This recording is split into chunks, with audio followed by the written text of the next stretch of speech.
मेरे साथ छात्र भी मौजूद हैं और छात्र हम लोगों ने छात्रों के साथ, छात्रों के अलावे जो उनके लोग थे उनके साथ सबके साथ बात की। हम ये चाहेंगे कि पहले छात्रों की तरफ से बातें आए कि सरकार ने उनको क्या क्या सहूलियतें देने का प्रयास किया, उसके बाद हम अपनी बात बोलेंगे। चलो ये नीचे करो, लाउड बोलेंगे। आज हम लोग का सरकार के डेलीगेशन के साथ दूसरी वार्ता था और हम लोग जो मांगे थी उसमें से 50% से अब मांगों पर सरकार ने सहमति जताई है। 50% कैसे एग्जैक्ट बोलो, किन किन मांगों पर? समय है तुम्हारे पास, पूरा बोलो। हमारी जो मांगे थी उसमें जो है सो 14 जेपीएससी बैकलॉग 2023, जेपीएससी बैकलॉग 2025, ये तीनों एग्जाम को सरकार जो है सो रद्द करने पर विचार बनाई है।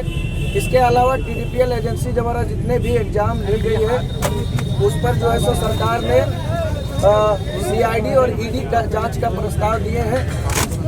इसके अलावा जो है सो जितने भी हम लोग का रिफॉर्म से संबंधित मैटर था उसमें लगभग सभी मैटर को सरकार ने माने हैं। कुछ एकाध को छोड़ के जैसे एज रिलैक्सेशन को लेकर के इस पर सहमति नहीं बन पाई है। सीजीएल को लेकर के हम सभी छात्र का ये डिमांड था कि सीजीएल में जो है सो सीबीआई जांच होनी चाहिए। इन पर जो है सो सरकार की कोई सहमति नहीं बनी है। तो सीजीएल पर हम सभी छात्र का जो विचार था कि इसमें सीबीआई जांच होना चाहिए, इस पर कोई सरकार की सहमति क्या थी? सीजीएल को लेकर सरकार का कहना था कि इसमें जो है सो रिटायर्ड जज की अध्यक्षता में जो है इसको न्यायिक जांच कराई जाएगी। अगर उसमें वित्तीय अनियमितता को देखने को मिलता है तो उसमें ईडी का भी इन्वॉल्व भी किया जाएगा। लेकिन हम सभी छात्रों का ये डिमांड है कि उसमें सीबीआई जांच होनी चाहिए। धरना कंटिन्यू रहेगा, आंदोलन जारी रहेगा। कल विधानसभा घेराव होगा या नहीं? ये सुनिए, आगे आ जाएगी, अरे मोबाइल क्यों बढ़ा रहे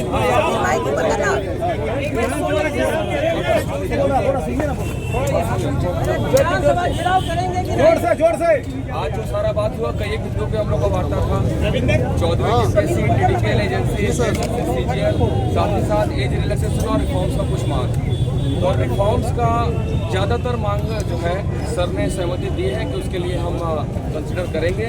और कुछ चीज़ों में देखिए, कुछ चीज़ों में जो है सहमति नहीं बन पाई है, उसके पीछे का कारण भी सर की तरफ से जो है वाजिब है, मेरा मानना है वाजिब है।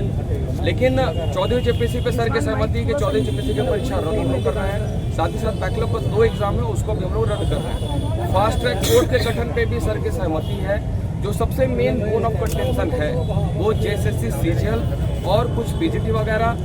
और मुझे लगता है आंसू लिपिक का भी जो हमारी एक बहन आई थी हमारे साथ में, सर ने उस पर भी सहमति दी है कि हम लोग उस पर जो है विचार करेंगे और उसको हम लोग कंसिडर करेंगे।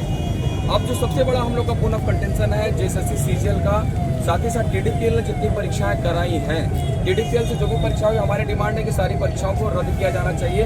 उसके लिए हम लोगों ने सुप्रीम कोर्ट के जो उदाहरण भी कुछ कोर्ट्स किए हैं। सर चाहते हैं कि उसमें उनको कुछ समय दें, न्यायिक जांच की प्रक्रिया है, सर का कहना है कि हम लोग जो है कुछ समय लेंगे। और हमारी मांग है कि चूंकि ये परीक्षा प्रक्रिया दूषित है टीडीपीएल के द्वारा, तो टीडीपीएल के द्वारा जितनी भी परीक्षाएं हैं वो समस्त परीक्षाओं को रद्द किया जाना चाहिए। साथ ही साथ जेएसएससी, सीजीएल की परीक्षा का सर का कहना है कि हम लोग एक रिटायर्ड जज के उसमें जो है कमिटी में हम लोग इसकी पूरी जाँच विदिन 90 डेज हम लोग इसको कराना चाहते हैं। तो हम लोगों का इस पे जो है सहमति नहीं बन पाया। मैं स्पष्ट रूप से कहूँ, हमारी मांग सीबीआई की है। हम लोग सीबीआई जांच पे हम रद्द करने की मांग थी। हाँ, यस सर, आपकी मांग रद्द करने की थी। हम लोगों ने ये भी बोला कि परीक्षा को रद्द करते हुए जो सीबीआई इंक्वायरी होनी चाहिए, जिसपे सहमति नहीं बन पाई है, यही हमारा जो है अंतिम है। आंदोलन जारी रहेगा। धन्यवाद। अब हमारे तरफ से सरकार की तरफ से वक्तव्य। हाँ सर, आज तीसरे दिनों की वार्ता और तमाम कंसल्टेशन के बाद हेमंत सोरेन जी के निर्देश पर सरकार ने यह निर्णय किया कि 14वीं जीपीएससी और 23-25 के बैकलॉग में हुई अनियमितताओं को 2 तरीके से देखा जाएगा। आपराधिक मामलों की जांच सीआईडी करेगी और चूंकि इसमें फाइनेंशियल इम्प्लीकेशंस भी हैं पैसे का अवैध लेन देन हुआ है, इसलिए इसकी जांच के लिए ईडी से अनुरोध किया जाएगा। इसके उपरांत फास्ट ट्रैक कोर्ट का गठन किया जाएगा। 90 दिनों के अंदर में इन लोगों पर चार्जशीट सबमिट की जाएगी।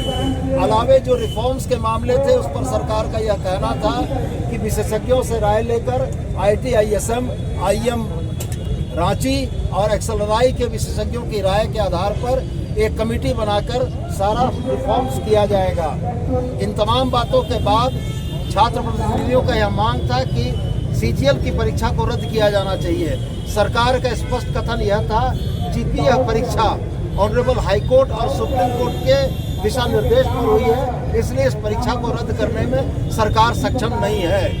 यह परीक्षा ऑनरेबल हाई कोर्ट और सुप्रीम कोर्ट की मॉनिटरिंग में चल रही है। सरकार यही कर सकती है कि एक रिटायर्ड जज की अध्यक्षता में एक मॉनिटरिंग कमेटी बनाकर इस जांच की मॉनिटरिंग कर दे, जिस पर छात्रों का मानने से इनकार हुआ। और हम ये समझते हैं कि 98% बिंदुओं पर सरकार ने सहमति प्रदान की। 2% बिंदु पूरे में मसले में जो बचे, जो सिर्फ और सिर्फ CGL की परीक्षा के रद्द करने के थे, और सरकार का स्पष्ट कहना है कि जो माननीय न्यायालय के आदेश पर परीक्षा कंडक्ट की गई है, जिसका परीक्षा का पूरा प्रकाशन है, जिसके अभ्यर्थी नौकरी कर रहे हैं, उनको सरकार अपने तरफ से रद्द नहीं कर सकती है। सरकार छात्रों में विश्वास जगाने के लिए CID के ऊपर एक रिटायर्ड जज की अध्यक्षता में एक कमेटी बनाने को तैयार थी कि यदि CID आपकी बातों को नहीं सुनती है तो रिटायर्ड जज का एक विंडो आपको हम दे रहे हैं जहां आप अपनी बातों को रख सकेंगे। कुल मिलाजुलाकर इन तमाम प्रक्रियाओं और प्रयासों के बाद हम लोगों का यह मानना है कि सरकार ने अपने तरफ से पूरी सदाशयता दिखाते हुए, छात्रों के प्रति पूरी संवेदनशीलता दिखाते हुए इस आंदोलन को समाप्त करने की कोशिश की। अब ये छात्र प्रतिनिधि अपने छात्रों के बीच जाएंगे, सरकार के इन विषयों के ऊपर चर्चा करने के उपरांत हम लोगों को अवगत कराएंगे कि इनकी क्या सहमति और क्या असहमति बनी है। कल विधानसभा का घेराव आप लोग कर रहे हैं या रद्द हो गया है? तो फिर वार्ता होगी। कल आप लोग विधानसभा का मैं आपको स्पष्ट कर दूं, शांतिपूर्वक वो हमारा कार्यक्रम जारी रहेगा। हमारी मांग CBI इंक्वायरी है, हम उससे कोई समझौता नहीं करेंगे। सर, तो ऐसे तो कोई बातचीत फिर नहीं हो पाई ना? नहीं, बातचीत आंदोलन तो जारी रहेगी। आंदोलन आप